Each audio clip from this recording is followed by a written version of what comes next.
आप देख रहे हैं एसपीएन 9 न्यूज। स्वागत है आपका हमारे इस खास प्रोग्राम में। प्रोग्राम की शुरुआत राजस्थान कांग्रेस से। दरअसल राजस्थान कांग्रेस में जो सियासी सुगबुगाहट देखने को मिल रही है, ये बहुत कुछ इशारा करती है। हालांकि राजस्थान कांग्रेस में जो चिंगारी उठ चुकी है, वो कब ज्वाला बन जाए, इस बात का अनुमान ना तो गहलोत को है और ना ही पार्टी आलाकमान सोनिया गांधी को। इसीलिए चिंगारी का जो ज्वाला है, उसको उठने से पहले सोनिया पूरी तरह पानी डालकर मामले को ठंडे बस्ते में डाल देना चाहती हैं। सोनिया ये समझ चुकी हैं कि सचिन पायलट के पास अब ऑप्शन ही ऑप्शन है।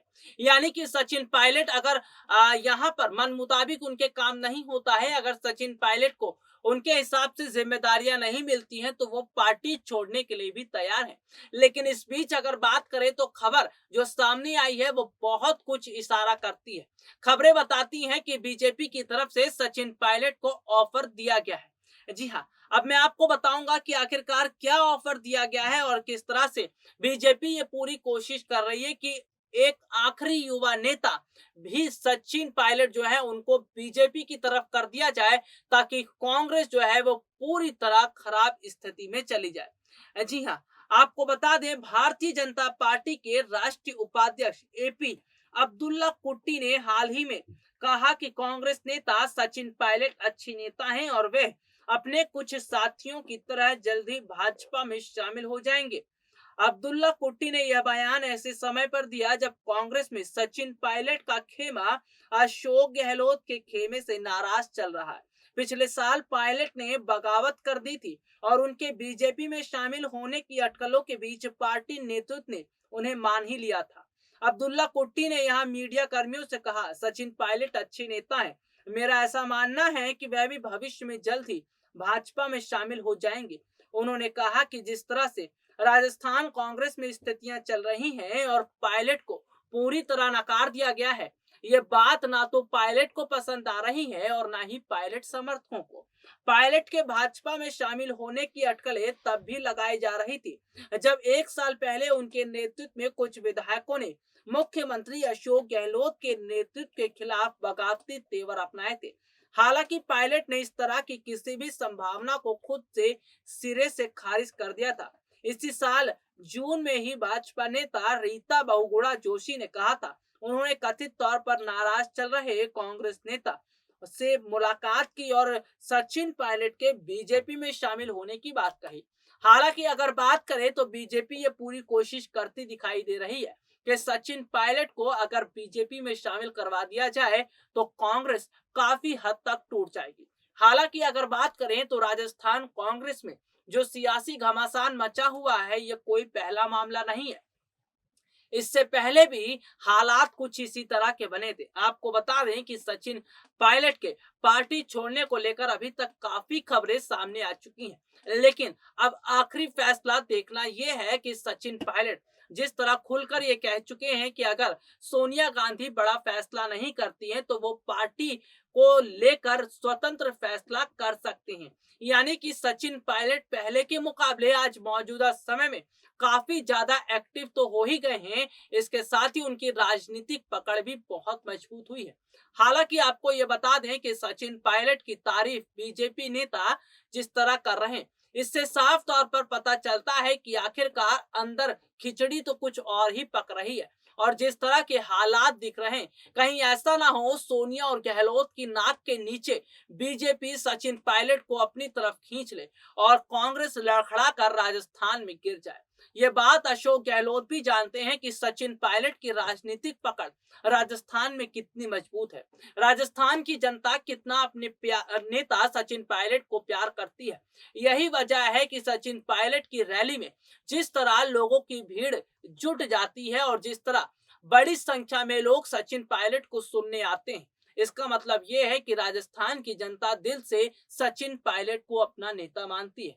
हालांकि आपको बता दें, राजस्थान मंत्रिमंडल विस्तार को लेकर काफी समय से चर्चाएं भी खूब हो रही हैं।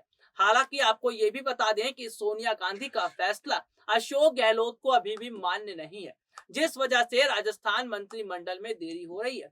लेकिन अशोक गहलोत का मनमाना रवैया अब सोनिया गांधी के लिए परेशानी का सबक बनता दिखाई दे रहा है। राजस्थान कांग्रेस में जो बीते काफी समय से स्थितियां चल रही हैं, इस पर पूरी नजर बीजेपी ने बनाई हुई है।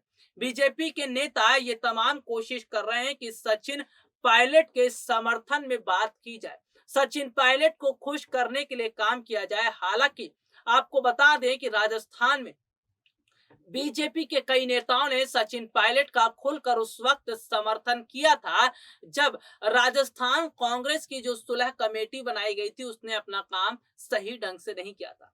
बीजेपी नेताओं ने साफ तौर पर कहा था कि सचिन पायलट ने पार्टी को आगे बढ़ाने में, पार्टी को मजबूत करने में अपना पूरा पसीना बहाया है। उसके बावजूद अशोक गहलोत को मुख्यमंत्री बना दिया गया और अशोक गहलोत के करीबी मंत्रियों को ही जगह दी गई। हालांकि अगर देखा जाए तो फिलहाल राजस्थान कांग्रेस पर सोनिया गांधी की जो नजर टिकी हुई है, यह बताता है कि सोनिया गांधी इतनी आसानी से राजस्थान कांग्रेस की स्थिति को खराब नहीं होने देंगे और ना ही राजस्थान में कांग्रेस की सरकार गिरने देंगे। वो बात अलग है कि सोनिया इस वक्त बहुत ही सूझबूझ के साथ काम कर रही है, तो वहीं राजस्थान कांग्रेस के प्रभारी अजय माकन भी बहुत ही सोच विचार कर बयानबाजी कर रहे हैं। इस वक्त राजस्थान कांग्रेस का मसला बहुत ज्यादा गरमाया हुआ है। एक गलती भी पूरी तरह से सरकार को गिरा सकती है। यही वजह है कि अजय माकन पूरी तरह से सचिन पायलट के संपर्क में भी हैं और अशोक गहलोत के संपर्क में भी है। सचिन पायलट की अगर हम बात करते हैं तो सचिन पायलट पर ज्यादा फोकस देने का तात्पर्य ही यही है कि पार्टी आलाकमान सोनिया गांधी का आदेश आ चुका है कि सचिन की नाराजगी को अब दूर किया जाए। अगर सचिन की नाराजगी दूर नहीं होती है तो खतरा राजस्थान कांग्रेस की सरकार पर बन जाएगा और अशोक गहलोत की कुर्सी गिरने में ज्यादा समय भी नहीं लगेगा। आपको बता दें, राजस्थान कांग्रेस में सचिन पायलट की जो मजबूत स्थिति बनी हुई है, जो राजनीतिक पकड़ बनी हुई है, ये अपने आप में बहुत कुछ दर्शाती है। हालांकि आपको बता देते हैं कि फिलहाल राजस्थान कांग्रेस की पिक्चर अभी उतनी क्लियर नहीं हो पाई है जितना क्लियर होने की बात कही जा रही है। वैसे देखा जाए तो राजस्थान में जल्दी पंचायत चुनाव भी होने वाले हैं और ये पंचायत चुनाव अशोक गहलोत की कुर्सी के लिए बहुत ज्यादा मायने भी रखते हैं। दरअसल ये बात हम इसलिए बोल रहे हैं क्योंकि जिस तरह से बीते काफी महीनों से राजस्थान कांग्रेस में जो सियासी उठापटक चल रही है और कुल मिलाकर देखा जाए तो पंचायत चुनाव पर अगर इसका असर पड़ता है तो सीधे बात गहलोत की कुर्सी तक आएगी कि गहलोत कुर्सी नहीं संभाल पा रहे, सत्ता पर बैठकर वो पूरे ढंग से काम नहीं कर पा रहे। यही वजह है कि इस वक्त गहलोत के सामने चुनौतियां तो बहुत हैं, लेकिन कहीं ना कहीं जिस तरह के हालात बने हैं ये बताता है कि सचिन और गहलोत के बीच जंग अभी जारी ही रहेगी। चलिए आज के लिए इतना ही, आपसे फिर मुलाकात होगी, तब तक के लिए इजाजत दीजिए। नमस्कार।